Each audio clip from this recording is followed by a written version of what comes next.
ngasi numidang waramda phonggiba pawse singda yawba I pawsing myamda amuk hana phathokjari kanglipakki mera pawche dagi ahanmena lakwachari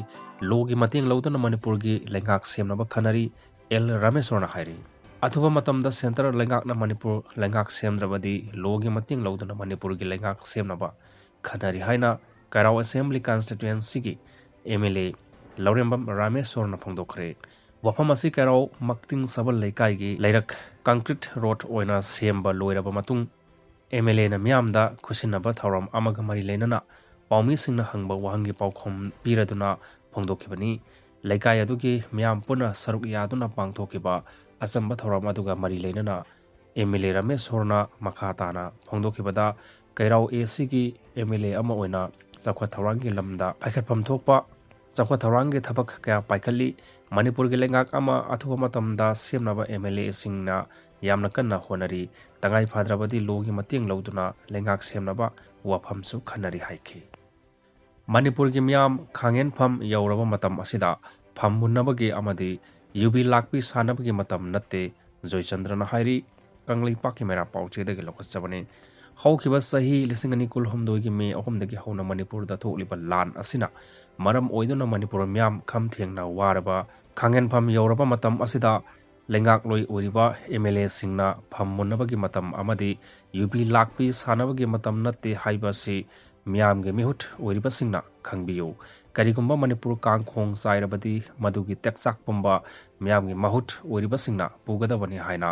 Justice Committee on Anglo-Manipur War 1891 Martyrs and Freedom Fighters of Kanglippak Manipur gi Chairman Joychandra Konthaujamna phongdokhre wafam asi Manipur lengak ki Social Welfare Department ga khusamnaduna Manipur in collaboration with Composite Regional Center for Scheme Development Rehabilitation and Empowerment of Persons with Disability CRCS AE Takyel Impala Amadi Justice Committee on Anglo-Manipur War 1891 Martyrs and Freedom Fighter of Kanglippak Manipur na sinduna sahi humpugi mathakta leiraba maru oina ahal laman singi tangai phadana jangdaba yadraba polam sing adu masada phanghanaba program ama ngasi konthaujam mamang lekaida pangthokiba assessment camp for identification and distribution gi thoronga mari leinana wangang laduna Joychandra Konthaujamna phongdokhibani mana makhatana phongdokhibada ngasi Manipur da thokliba wathok asina maram oiraga misi mina kaya thokre mi kaya mangkhre relief camp da mi lising humfu gi mathakta leiri masigi mathakta Manipur gi tungi yumbi oigadoriba nahasing mahimasing tampham khangdana leiri settlement loan da angakpa phangna soksille nongmada changdraba yadraba chana thangnabagi polam singi mamal atiapakna wangle National Highway singda chathok chasin tauba yadana leire Imphal manunggi lambi natana atai chathok chasin yadre loinana potchai puthok pusin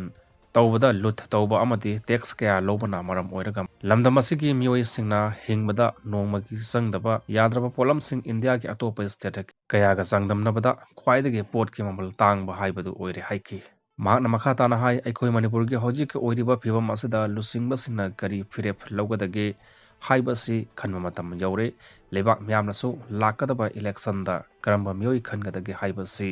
ngasidagi khanba hobiro sahi ani phajilaklaba irang asida lebak ningba kanano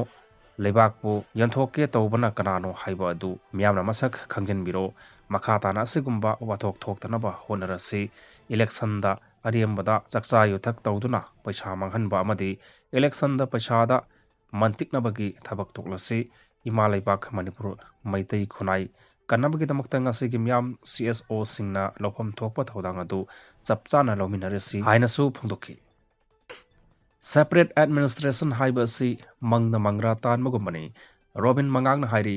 Manipur dagi Separate Administration tanba haibasi mangna mangra tanbagumbani India manungda machi tana natraga kaiba utokloi haina Manipur gi governor na yamna mayak sengna phongdorokhi haina Arambai Tengol ki General Headquarter ki PRO Robin Mangang Khwarakpamna mahaki social media posta thagalakpa posta hairakli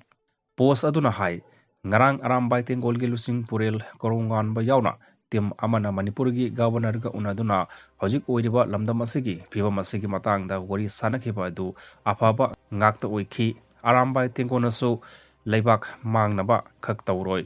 ꯃꯤꯌꯥꯝꯅ ꯋꯥꯈꯜ ꯂꯩꯇꯥꯅ ꯂꯩꯕꯤꯌꯨ ꯍꯥꯏꯅꯁꯨ ꯐꯣꯡꯗꯣꯛꯈꯤ ꯄꯟꯕ ꯌꯥꯕꯗꯤ ꯑꯔꯥꯝꯕꯥꯏ ꯇꯦꯡꯒꯣꯜꯒ ꯒꯕꯔꯅꯔꯒ ꯎꯅꯈꯤꯕ ꯑꯗꯨꯗ point ꯀꯌꯥ ꯌꯥꯎꯕ ꯃꯦꯃꯣꯔꯦꯟꯗꯝ ꯑꯃꯁꯨ ꯄꯤꯁꯤꯟꯈꯤꯕ ꯃꯦꯃꯣꯔꯦꯟꯗꯝ ꯑꯗꯨꯗ ꯃꯔꯨ ꯑꯣꯏꯅ ꯄꯜꯂꯤꯕ ꯋꯥꯐꯝꯗꯤ ꯃꯦ 3, 2019 ꯍꯧꯗꯨꯅ ꯊꯣꯔꯛꯈꯤꯕ ꯍꯥꯠꯅ ꯁꯨꯅꯕꯒꯤ ꯋꯥꯊꯣꯛ ꯑꯁꯤꯒꯤ ꯋꯥꯔꯣꯏꯁꯤꯟ ꯑꯃ ꯄꯨꯔꯛꯅꯕ ꯃꯅꯤꯄꯨꯔ ꯃꯤꯌꯥꯝꯒꯤ ꯏꯟꯇꯔꯦꯁꯇ ꯇꯉꯥꯏ ꯐꯗꯅ ꯄꯥꯏꯈꯠꯀꯗꯕ ꯊꯕꯛꯁꯤꯡꯁꯨ ꯃꯆꯥ ꯈꯥꯏꯅ ꯄꯜꯂꯤ ꯃꯦꯃꯣꯔꯦꯟꯗꯝ ꯑꯗꯨꯒꯤ ꯃꯇꯨꯡ inna ꯇꯉꯥꯏ ꯐꯗꯅ ꯃꯤꯌꯥꯝꯒꯤ ꯏꯟꯇꯔꯦꯁꯇ ꯄꯥꯏꯈꯠꯀꯗꯕ ꯊꯕꯛꯁꯤꯡꯒꯤ ꯃꯅꯨꯡꯗ ꯕꯣꯔꯗꯔ ꯐꯦꯟꯁꯤꯡ ꯇꯧꯕ ꯀꯨꯝꯖꯥ 1982 ꯕꯦꯁ ꯏꯌꯔ ꯑꯣꯏꯗꯨꯅ national register of citizenship NRC ꯆꯅꯍꯟꯕ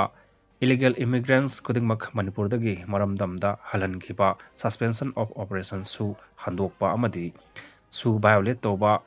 ꯃꯤꯂꯤꯇꯦꯟꯠꯁꯤꯡꯒꯤ ꯃꯥꯌꯣꯛꯇ ꯑꯀꯟꯕ ꯑꯦꯛꯁꯟ ꯂꯧꯕ ꯄꯣꯄꯤ ꯄꯥꯝꯕꯤꯁꯤꯡ ꯇꯨꯝꯅ ꯃꯥꯡꯍꯟꯕ